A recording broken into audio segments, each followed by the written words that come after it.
ఒక 69 ఎకరాల్లో వాళ్ళు ప్లాన్ చేసుకున్నారు. మోర్ ఆఫ్ ముఖ్యమంత్రి తాలూకు కార్యాలయం, గత ప్రభుత్వం చేసిన ముఖ్యమంత్రి గారి కార్యాలయం. వాళ్ళు దీనికోసం అసలు ఎంత బడ్జెట్ పెట్టారో అని అనటానికి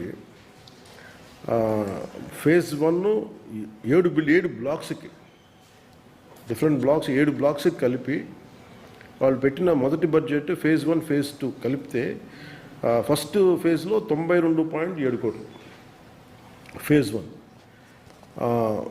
ఫేజ్ 2 ఖర్చు 72 కోట్లు. సో ఈ రెండు కలిపితే వాళ్ళు ఫేజ్ 1 ఫేజ్ 2 కలిపి 164 కోట్ల రూపాయలు. 7 blocks.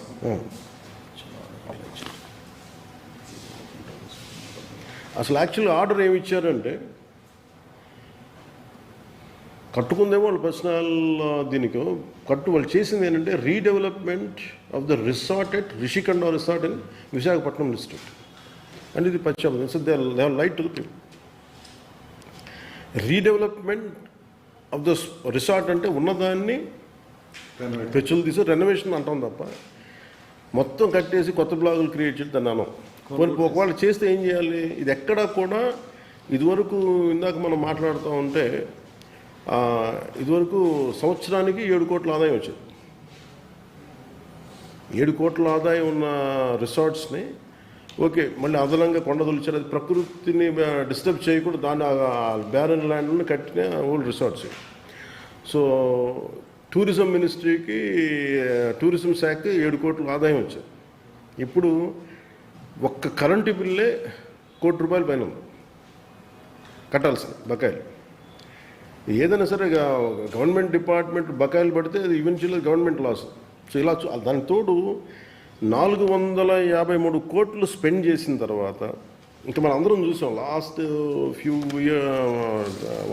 1 ఇయర్గా బయటకు వచ్చాం, లోపల తిరిగాం. అంటే ఎంత ఖర్చు పెట్టారు, ఎన్ని బాత్రూమ్లు పెట్టారు, ఎంత ఖరీదు పెట్టారు, ఇవన్నీ మనందరికీ తెలుస్తుంది. అంటే ఎంటైర్ ఇండియన్ పబ్లిక్కి కూడా వెళ్ళింది ఇది, మేజర్లీ ఇది. ఇప్పుడు దాని మీద ఇంకా మనం ఎన్ని మాట్లాడుకొని ఇది రిషికొండ ప్యాలెస్ ఇదేంటంటే purely it's absolute life. Very simple. In short చెప్పాలంటే 164 కోట్లతోటి 2 ఫేజులు చొప్పున ఇది redevelopment of the existing resort అని స్టార్ట్ చేసి దాన్ని మొత్తం కూలగొట్టి 8.48 లక్షల క్యూబిక్ మీటర్ల మట్టిని తీసేసి అది దాంట్లో కూడా డబ్బులు చేసుకున్నారు. అది ఇంక మనం అది పట్టుకోలేము. అది different parts of tourism place చేసి ఎక్కడ మట్టి అది అమ్మేసుకున్నారు. అది సో ఇంకా అది అదొక సపరేట్ ఇది దాదాపు అది ఎంత వర్త్ ఉంటుందో నాకు తెలియదు. దాని మీద ఒక అసెస్మెంట్ జరగాలి.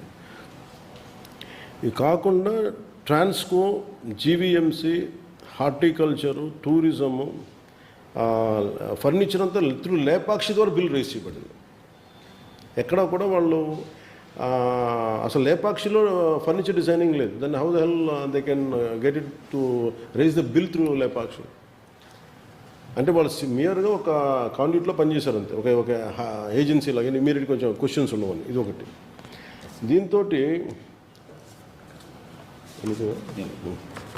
దీంతో ఇంటీరియర్ డెకరేషన్కి కానీ వీటికి 35 కోట్లు ఖర్చు చేశారు. 85 రకాల మొక్కలు ఇక్కడ ఏంటంటే చాలా అప్పుడు మీరందరూ మనం చేసినప్పుడు అక్కడ గ్రీన్ ట్రిబ్యునల్ ఇంకా కేసు ఉంది. సుప్రీంకోర్టు ఇచ్చినా కానీ గ్రీన్ ట్రిబ్యునల్ కేసు ఉంది ఇంకా. సో దాంట్లో ఫ్లోరా అండ్ ఫానా ఓకే ఇప్పుడు ఆ డ్యామేజ్ జరిగిపోయింది. It cannot be undone. That is separate case altogether. 7 బ్లాక్స్లో 20,000 చదరపు మీటర్లు అంటే ఒక్కొక్క బ్లాకే 40,000 40,000 square feet each black. So 20,000 చదరపు అడుగులు కాదు, 20,000 చదరపు మీటర్లు. సో ఈ అన్నిటిని కలిపి 9.88 ఎకరాల రిషికొండ మీద నిర్మించారు. దీన్ని సిఆర్జెడ్ రూల్స్ వైలేట్ చేశారు. అనుమతులు మించి కొండను దెబ్బేశారు. పర్యావరణం కూడా చాలా దారుణంగా దెబ్బతింది. నేషనల్ గ్రీన్ ట్రిబ్యునల్లో కూడా కేసులు వేశారు. కానీ ఆనరబుల్ సుప్రీంకోర్టు ఇంతకుముందు పడగొట్టిన హారికా హోటల్ స్థలంలోనే మాత్రమే నిర్మించమని చెప్పారు. వాళ్ళు ఎక్స్టెండ్ చేయమని చెప్పాలి. Supreme court is very clear. But దాన్ని వైలేట్ చేశారు. గొడవ హైకోర్టుకి వెళ్ళి minister of environment, forest, government ఫండ్స్ని ఇక్కడ జరిగిన నష్టాన్ని, అతిక్రమణని, పర్యావరణంపై ప్రభావాన్ని అంచనా వేయమని ఆదించింది. High court, honourable high court. దీనికి ఎక్స్పర్ట్స్ బృందాలు వచ్చినాయి, విచారణ చేశారు, వైలేషన్స్, అతిక్రమణలు అన్నిటినీ ధృవీకరించారు. అండ్ ఫైనల్ తీర్పు ఇప్పుడు పెండింగ్లో ఉంది. కోసం కట్టుకొని ఇది టూరిజం బిల్డింగ్ లాగే పెట్టారు. అంటే టూరిజం బిల్డింగ్కి ఎక్కడ కూడా అలాంటప్పుడు మనం ప్రతి ఊరు ఇలా కట్టాలి.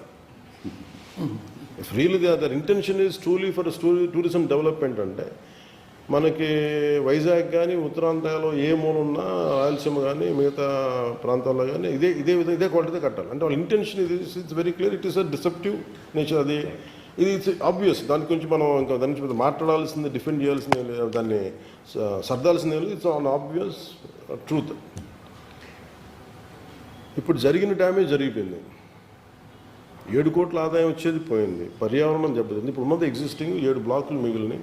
7 బ్లాకుల్లో అసలు ఎంటైర్ 164 కోట్లు 2 ఫేజుల కింద 7 బ్లాక్స్, 7 బ్లాక్స్. కానీ కట్టింది 4 బ్లాకులే, దానికే 354 కోట్లు. లేదంటే ఇంక మిగతా 3 బ్లాకులు ఇంకా దేనికే ఉండి ఉంటుంది వాళ్ళకి. Maybe that could have been given another 200 crores. అంటే దాదాపు వాళ్ళు ఒక 650-750 కోట్లు వాళ్ళ కూర్చోవడానికి, లేదంటే వాళ్ళు ఇంకా అది ఒక డిఫరెంట్ ఒక పొలిటికల్ జర్నీ. నేను ఆ రట్లోకి, ఆ మర్క్లోకి నేను దిగట్లేదు, ఆ చెత్తలో. ఇప్పుడు మన యాజ్ ఎ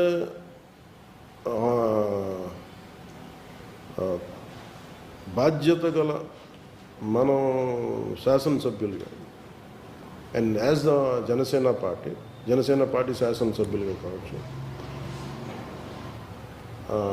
ఇది మనం దీని మీద ఒక కాల్ తీసుకోవాలి.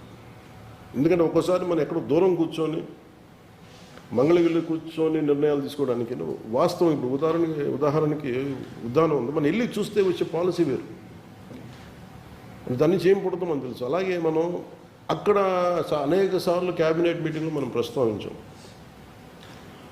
గౌరవ ముఖ్యమంత్రి గారు కూడా దీని మీద ఇది వెంటనే ఏదో చేయాలి, నష్టపడిపోతుందని చాలా ఆయన కన్సర్న్ కూడా ఏముందంటే పాడైపోతుంది అనేది.